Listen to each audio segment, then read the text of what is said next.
Hello అండి అందరికీ అనుకోని ప్రేమ పార్ట్ 27. మరిక ఆలస్యం చేయకుండా కథలోకి వెళ్ళిపోదామా? ఒక 3 రోజుల తర్వాత జగన్నాథం గారు ఆదిత్య అప్పగించిన పనిపై పూర్తి పరిశోధన చేసి ఆదిత్యకి కాల్ చేస్తాడు. సార్, నేను మిమ్మల్ని కలిసి మాట్లాడాలి.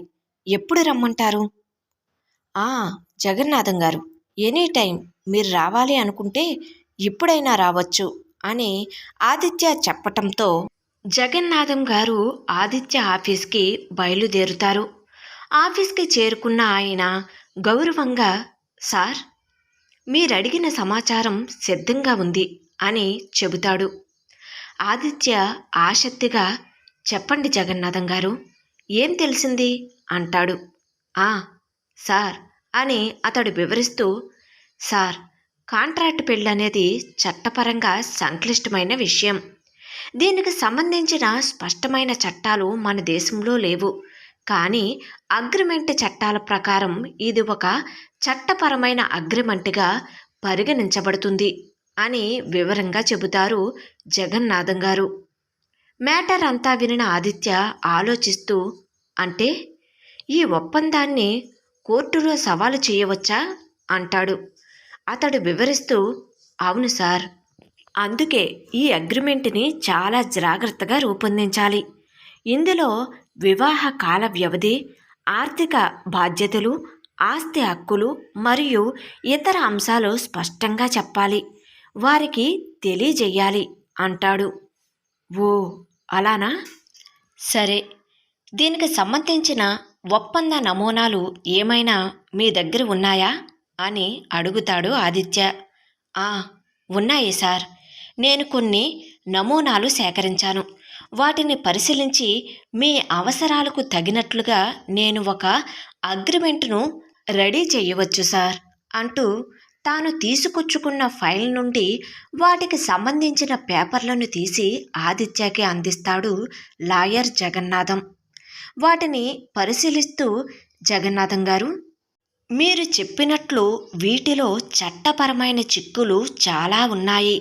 నేను ప్రతి కండిషన్ను చాలా జాగ్రత్తగా పరిశీలించాలి అని మనసులో అనుకుంటూ, సరే, మీరు ఆ అగ్రిమెంట్ని సిద్ధం చెయ్యండి, అన్ని అంశాలు స్పష్టంగా ఉండేలా చూడండి అని చెబుతాడు.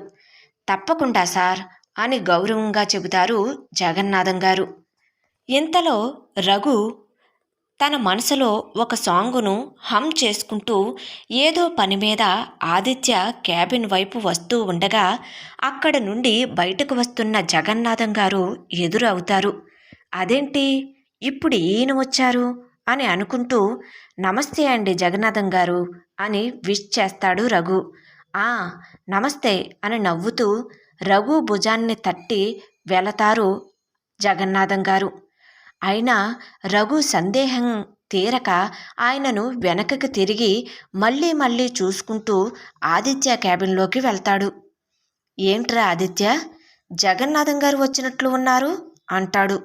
ఆ రఘు, రారా, నేనే నిన్ను రమ్మని కబురు పంపుదాం అనుకుంటున్నాను అంటాడు. ఓ అవునా, ఏంటి విషయం అంటాడు రఘు. ముందు కూర్చో అని చెప్పి 2 కాఫీ తీసుకురావాల్సిందిగా ఫ్యూన్కి చెబుతాడు. ఆ కూర్చున్నా, ఇప్పుడేంటో చెప్పు అంటాడు రఘు. ఇంతలో ఫ్యూన్ కాఫీ తీసుకువస్తాడు. ముందు కాఫీ త్రాగు, తర్వాత మాట్లాడతాను అంటాడు ఆదిత్య. సరే అని చెప్పి రఘు కాఫీ తీసుకుని ఒక సిప్ చేస్తూ ఉంటాడు. అదేరా రఘు, నేను కాంట్రాక్ట్ మ్యారేజ్ చేసుకోవాలనుకుంటున్నాను అంటూ ఆదిత్య కాఫీ తాగుతూ రఘు ఎక్స్ప్రెషన్స్ చూస్తూ చెబుతాడు. ఆ మాట వినిన రఘు నోటులోని కాఫీ పొలమారుకుంటూ దగ్గుతూ తన తలపై కొట్టుకుని సముదాయించుకుంటూ, ఏంటిరా ఆదిత్య, కాంట్రాక్ట్ పెళ్ళా అని ఆశ్చర్యంగా షాక్ అవుతూ అంటాడు. అవునురా, నువ్వు మంచి అమ్మాయిని ఉంటే చూడాలి, ఒక ఫ్రెండ్గా నాకు హెల్ప్ చెయ్యాలి రఘు అంటాడు ఆదిత్య. బాబోయ్, కొంతసేపు ఆ నోటికి తాళం వేయిరా బాబు, లేకపోతే నీ నోటు నుండి వచ్చే మాటలకు పోయేలా ఉన్నాను అని అంటాడు రఘు. అలా కాదురా, నాకు వేరే మార్గం లేదు. వసుకి పెళ్లి జరగాలి అంటే నేను ఇది చేయటం తప్ప నాకు వేరే మార్గం కనిపించటం లేదు అని దృఢంగా తన నిర్ణయాన్ని తెలియచేస్తాడు ఆదిత్య. స్నేహితుడి మాటల నుండి తేరుకున్న రఘు, కానీ కాంట్రాక్ట్ పెళ్లికి ఒప్పుకునే అమ్మాయి దొరకటం చాలా కష్టంరా. ఒకవేళ దొరికినా ఇప్పుడున్న రోజుల్లో నిజాయితీగా ఉండేవాళ్ళు చాలా తక్కువ. పైగా కాంట్రాక్ట్ అంటే వాళ్లే మనకు రివర్స్ అవుతారు అని చెబుతాడు. అవును రఘు, నేను అదే ఆలోచిస్తున్నాను. మరి ఏం చెయ్యాలి అంటాడు. రఘు ఆలోచిస్తూ, మనకు తెలిసిన వాళ్లలో ఎవరైనా ఉంటే బాగుంటుంది. ఎందుకంటే వాళ్ళ గురించి మనకు కొంతైనా తెలుస్తుంది అంటాడు. ఇంతలో ఆదిత్య ఫోన్ రింగ్ అవుతుంది. ఎవరు అని చూసేసరికి హాస్పిటల్ ఎండి వినోద్ కాలింగ్ అని ఉంటుంది. వెంటనే కాల్ లిఫ్ట్ చేసి, హలో, చెప్పు వినోద్ అంటాడు ఆదిత్య. ఆ ఆదిత్య, నేను నువ్వు చెప్పిన పేషెంట్ సిరి ఆరోగ్యం గురించి మాట్లాడటానికి కాల్ చేశాను అంటాడు. ఆదిత్య ఆందోళనగా, చెప్పు వినోద్, ఆమె కండిషన్ ఇప్పుడు ఎలా ఉంది అంటాడు. డాక్టర్ వివరిస్తూ, ఆమె పరిస్థితి కొంచెం మెరుగుపడింది.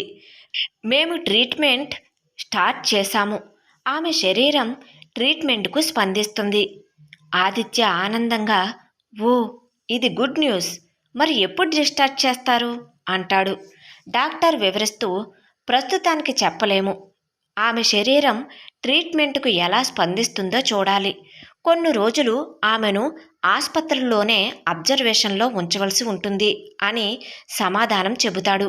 ఓ అలానా, ఓకే వినోద్, ఆమెకు ఎలాంటి సహాయం కావాలన్నా నాకు తెలియచేయండి, నేను చూసుకుంటాను అంటాడు ఆదిత్య. తప్పకుండా ఆదిత్య, మేము మా వంతు ప్రయత్నం చేస్తాము అంటాడు డాక్టర్. సరే, ఇక ఉంటాను అని చెప్పి కాల్ కట్ చేస్తాడు ఆదిత్య. అంతా వింటూ ఉన్న రఘు, ఏంటిరా, ఎవరు హాస్పిటల్ అంటున్నావు అంటాడు.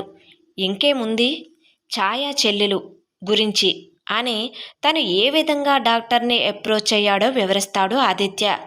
అంతా వినిన రఘు, ఒరే ఆదిత్య, మనం చంకలో పిల్లను పెట్టుకుని ఊరంతా వెతుకుతున్నాంరా అంటాడు ఆనందంగా.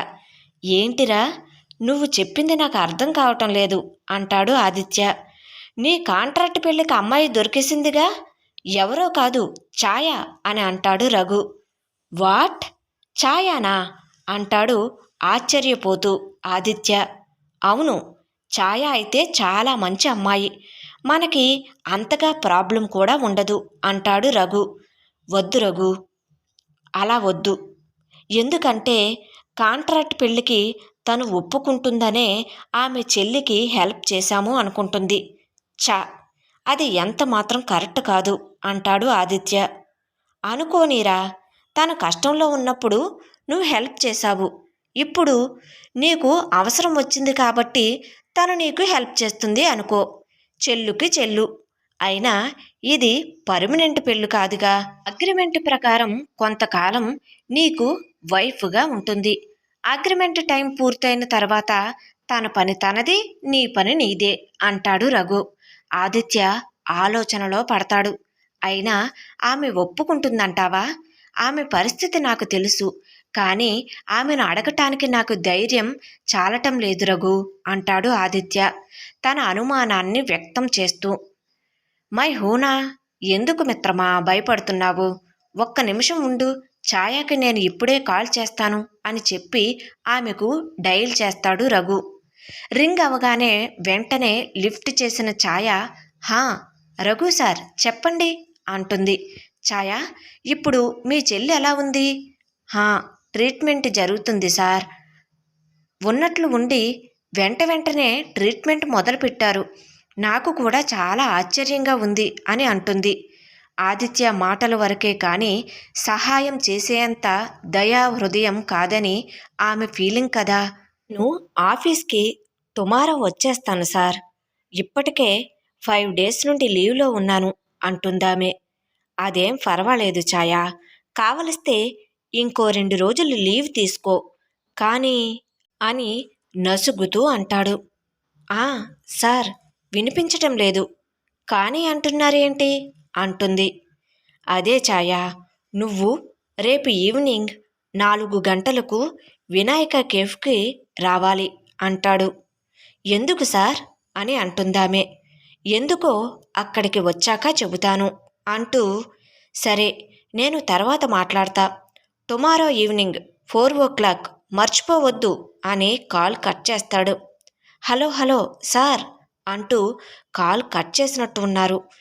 దేని గురించి అయి ఉంటుంది అని అనుకుంటూ ఉంటుంది ఛాయ. అనుకోని ప్రేమ కథ కొనసాగుతుంది. మీ అందరికీ చాలా థ్యాంక్స్ అండి. మీ అందరికీ తెలిసిన విషయమే, నేను ఈ కథను సొంతంగా రాయడం జరిగింది. ఇంత బాగా ఎంకరేజ్ చేస్తున్న మీ అందరికీ చాలా థ్యాంక్స్ అండి. ఇదే విధంగా సబ్స్క్రైబ్ చేసుకుని ఇంకా ఎంకరేజ్ చేయగలరని మనస్ఫూర్తిగా ఆశిస్తున్నాను. Thank you.